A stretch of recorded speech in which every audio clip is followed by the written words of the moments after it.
Jonas, ele suscita muitos debates, né? E deixa eu dizer uma coisa aqui para vocês, irmãos. A Bíblia fala que foi a baleia que engoliu Jonas? Não, grande peixe. Peixe Não. grande. Peixe grande, né? Segundo os estudiosos, eles dizem que a baleia ela tem uma garganta muito pequena, mas existem alguns peixes grandes no mar que engolem assim coisas enormes, inclusive o ser humano tranquilamente. Agora você vê, irmãos, esse é um livro que suscita muitos debates, mas é um livro pelo qual Jesus faz uma afirmação dele. Assim, Pastor, pode falar. aqui em Jonas 2, né?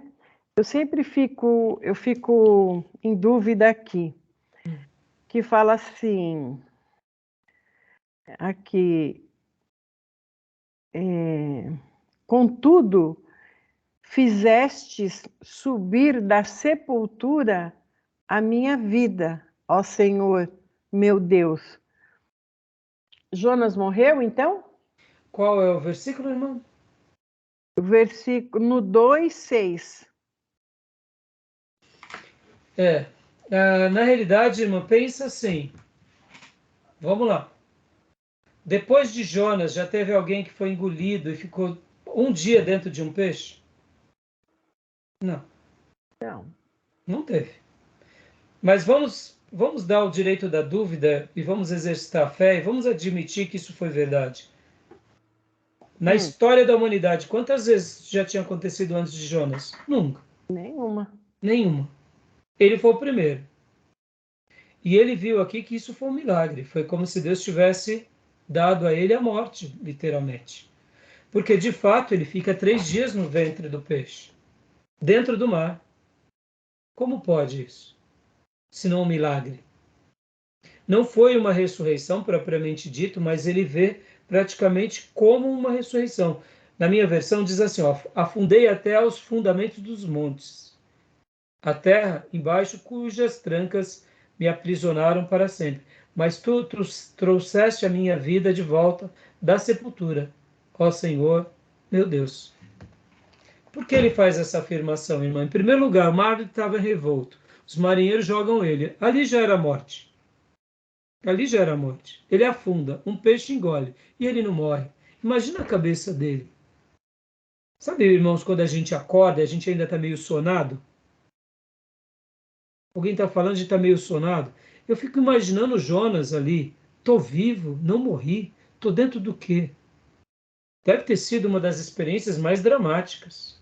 Para ele poderia ser que ele estivesse pensando que ele não ia sair dali mais. Claro, exatamente. E aí vamos dizer, irmã, vamos dizer, ele sabe, dá para ver que ele calcula o tempo, né? E o tempo foi muito longo. Como que tudo isso aconteceu, os detalhes, a gente não sabe, mas vamos dizer, hipoteticamente, que ele tenha caído em Jope novamente. E aí ele pergunta que dia é. Porque eu deduzo que do meio do peixe ele perdeu essa dimensão do dia, sabe? Tá tudo escuro, muito tempo. O peixe no máximo devia dar umas subidinhas assim para trazer um oxigênio para ele respirar. Pastor, como tudo isso aconteceu, não sei.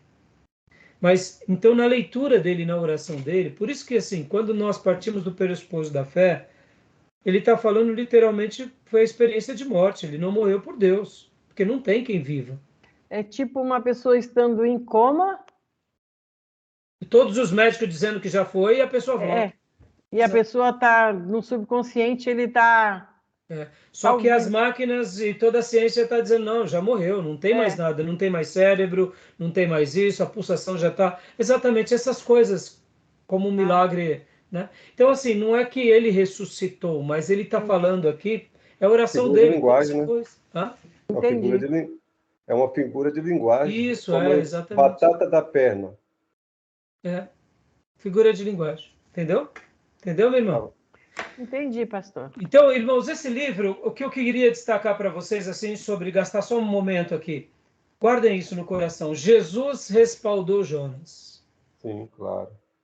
Se Jesus respaldou Jonas, a gente pode afirmar com toda a categoria que não é uma ficção, que foi literal. Por quê? Porque um milagre tão poderoso aconteceu com Jesus Exato. Deus na usou, né, morte. a figura de Jonas como ele queria passar pela morte. E ele diz, assim como Jonas esteve 3 dias no É. ventre do peixe, eu ficarei no centro, na terra. Ou seja, Jesus validou. Ponto final, meu irmão. Ou a gente acredita na ressurreição, ou não. Ou Jesus estava mentindo. Eu acredito que estava dizendo a verdade. Tá bom?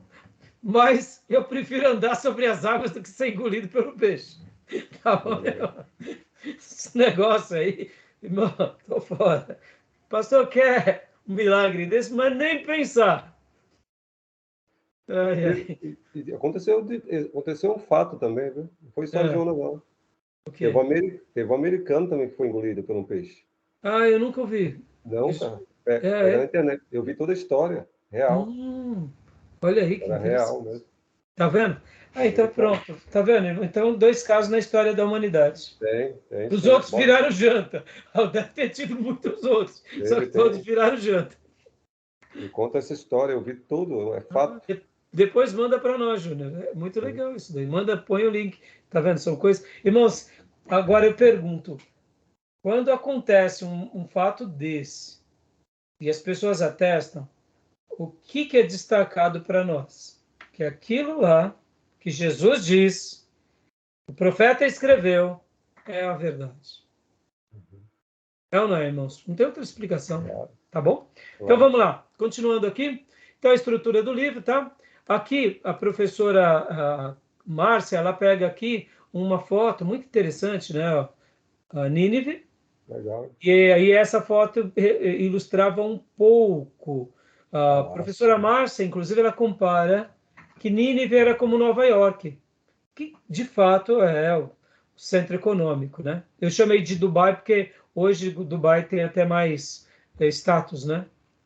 Igual Agora olha Babilônia, que né? interessante. Nínive, ela foi fundada por Nimrod, Gênesis 10. Verdade. Ou seja, irmãos, e ela ficava situada a 540 quilômetros na parte sul do mesmo vale. Olha que interessante. Ou melhor, situava-se na parte norte do grande vale do Eufrates, enquanto sua inimiga Babilônia, aliás, desculpa, isso, Babilônia, ficava a 540 quilômetros, né, dela. Então, a Sim. gente nota que 540 quilômetros de Nínive para Louvável. Babilônia, a gente pega aqui, ó, Nínive para Damasco, ou Nínive para... Vamos pegar o outro mapa aqui, ó. Deixa eu pegar o outro mapa. Aqui, ó. Assim como Nínive está para a Babilônia, 540 quilômetros, deve estar por volta disso também. 500 quilômetros, irmãos, é daqui no Rio de Janeiro.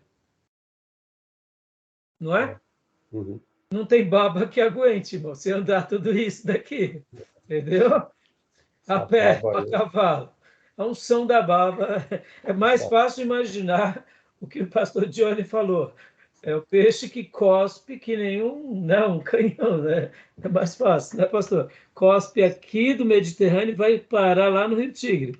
Ai, Só assim para justificar, né? ai, meu Deus. Aí a gente está sendo, Uma tá tendo... baba farisaica. Ai, meu pai, né? É. Ai, ai. Então, aceitando a historicidade, a gente já leu aqui? Não, não. Já. Já. Aqui. E aqui as portas de Nínive. Esse daqui foram encontrados, irmãos, esses touros alados nas portas de Nínive. Lembram que nas portas Interessante. do Egito geralmente tinham esculturas monumentais? Sim, Em sim, sim. Nínive também. Né? Então, Sim. essas descobertas arqueológicas são muito legais. E A aqui, engenharia deles era fantástica, né? agora olha que interessante, irmãos. Agora falando um pouco sobre os povos navegadores, que eram os fenícios. Olha que interessante, né? Lembra Tiro e Sidom? Uhum. Quando Salomão pede cedros do Líbano, eles enviam via mar Uhum. para Salomão. Os fenícios eram grandes Fogo do mar. navegadores. Eles conheciam as rotas, irmãos. E aí eu peguei aqui esse material. Por que eu estou falando um pouco disso aqui? Eu queria até concluir. Não vai dar para a gente falar de Isaías, não, irmão, por causa da hora. Queria falar um pouco aqui sobre essa questão dos fenícios. Quem eram os fenícios? Os fenícios ficavam aqui, irmãos, ó, Tiro, Sidom. Quer ver outro mapa aqui? Melhor para vocês visualizarem? Aqui, essa região aqui... Não, vamos pegar esse outro mapa aqui. Aqui, ó.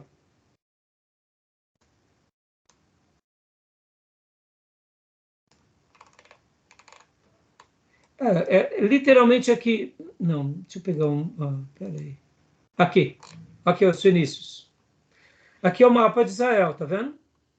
O mapa de Israel. Tiro, Fenícia, tá vendo? Os fenícios eram grandes navegadores da antiguidade.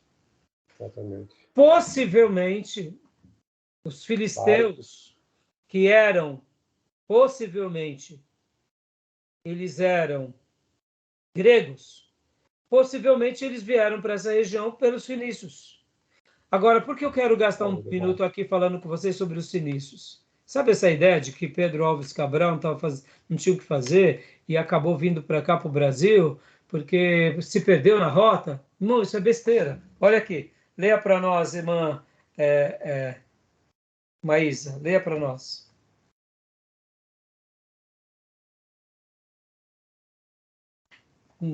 Maísa? Está sem o som. Eu estou lendo aqui, mas não está aparecendo. Está sem o som. Vamos lá. Os fenícios, tal como os hebreus, eram um povo de origem semita. Por volta de 3000 a.C., estabeleceram-se numa estreita faixa de terra com cerca de 35 quilômetros de largura, situada entre as montanhas do Líbano e o mar Mediterrâneo. Então, você vê, eles eram semitas também. Continua para nós. Os fenícios eram povos da antiga Fenícia, atual Tunísia. Foram contemporâneos dos hebreus, Império Grego e Império Romano. Esse povo é conhecido pelo comércio, navegações e alfabeto. Os fenícios criaram estratégias de comércio muito à frente do seu tempo, fator que ajudou no reconhecimento que existe hoje. Olha que interessante, irmãos. São dados históricos, né? Por que eu estou gastando esse tempo aqui para falar com vocês?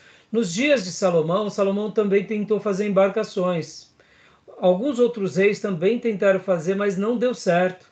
Deus não permitiu com que esse lado de povos navegantes fossem tão bem-sucedidos. Mas os fenícios, eles dominavam isso. Então, eu quis mostrar isso para vocês, apenas por quê? Porque a história de Jonas, querendo ou não, remete a algumas ideias. Qual é a ideia? A ideia das navegações. E quando a gente para pensar um pouco sobre essa questão das navegações... Porto de Jope, né? Porto de Jope, tudo isso é muito relevante. Por quê? Porque aqui a gente está falando de um profeta que, querendo ou não, ele precisou, eu diria, passar por uma experiência bem significativa. E ele passou por meio da navegação. E a navegação foi determinante para ele. E, ao mesmo tempo, esse povo ele era dominante. Deduzimos, irmãos, que os fenícios foram quem levou populações mundo afora no mundo antigo. Por exemplo, os astecas, os maias. Quando nós pensamos na evolução dos incas, astecas e maias, e a gente começa a fazer uma comparação de cultura, a gente vê uma certa semelhança aos egípcios, ao povo do Oriente. Então, possivelmente, na antiguidade, quem realmente fazia esse intercâmbio eram os fenícios. Então, essa ideia de 1500, que o povo, alguns portugueses saíram e chegaram aqui por acaso, essa é uma história da carochinha, tá, meus irmãos? Por isso que quando falam que o passado do Brasil, até o passado é duvidoso, é por isso. Porque vai remontando a história segundo aquilo que alguns querem que prevaleça. Podem ver que nem tudo que aconteceu é registrado, é apagado. Hoje, graças a Deus, por meio das redes sociais, não dá para apagar mais. Mas, assim, mesmo assim, as pessoas não se importam com o fato ocorrido, né? Então, meus irmãos, tudo bem? Terminamos aqui. Alguma dúvida? Não? Tranquilo. Tranquilo? Muito bom. Joia, Jonas, deu para esclarecer algumas dúvidas. muito legal. Estão gostando do livro? Muito bom. Eu quero depois estudar cada livro, né? Cada livro, assim, é propriamente dito. Sim, Não, sim. assim, não um panorama de longe, né? Sim, sim, sim. É uma meta que eu Pra- tenho também, ler os livros novamente. Exatamente. Ler cada livro. Mas assim, eu vou até falar para vocês, né? Por isso que, assim como um médico, ele nunca deixa de estudar, um ministro nunca deixa de aprender, né? Uhum, claro. Eu fazia uma oração nos meus dias de seminário. Falava, Senhor, eu queria tanto aproveitar todo esse material de novo, estudá-lo de novo. E Deus ouviu minha oração. Estou aqui, estudando de novo. Uhum. É muito bom. Vou passar para vocês, entendeu? Já fazia isso na igreja, mas o seminário acaba nos ajudando nisso. E assim, irmãos, é uma delícia poder aprender, porque a gente vai aprendendo certas coisas que você fala, poxa, isso daqui eu não sabia. E nós nunca saberemos de tudo, viu, irmãos? Verdade. Nunca É, saberemos. Né? Até sempre porque sempre a gente vai ter uma coisa a mais a aprender. É, e é do poder ser humano, analisar, né? e poder analisar cada livro, Júnior, Uhum. é fantástico. Então, que Deus realmente conceda essa graça e que daqui a uns anos vocês estejam lecionando comigo e onde Deus nos enviar, porque a gente Amém. vai estar, né, servindo a muitas pessoas. Tá Sim. bom, meus irmãos? Amém. Então, beleza, meus irmãos? Muito Alguma bom. pergunta, alguma dúvida? Então, olha, na próxima aula a gente vai trabalhar sobre Isaías, Miqueias, aí depois a gente vai para Naum, Sofonias e Jeremias.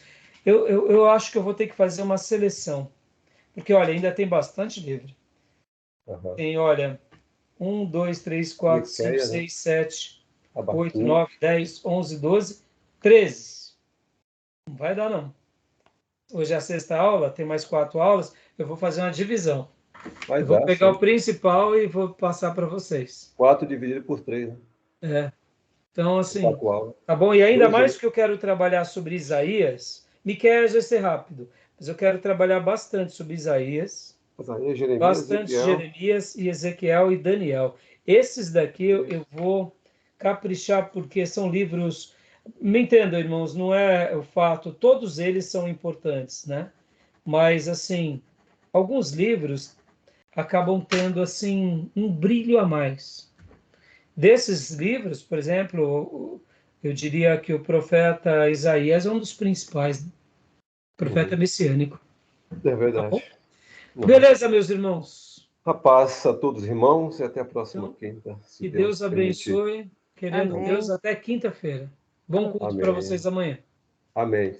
Tá bom? Deus Fiquem com abençoe. Obrigado. Deus. Graça Bom e paz. descanso a Graça e todos. paz. Graça e paz a todos os Pai, irmãos. irmãos, a paz, Deus abençoe. Amém. Fiquem com Abençoe, Deus. irmão. Amém.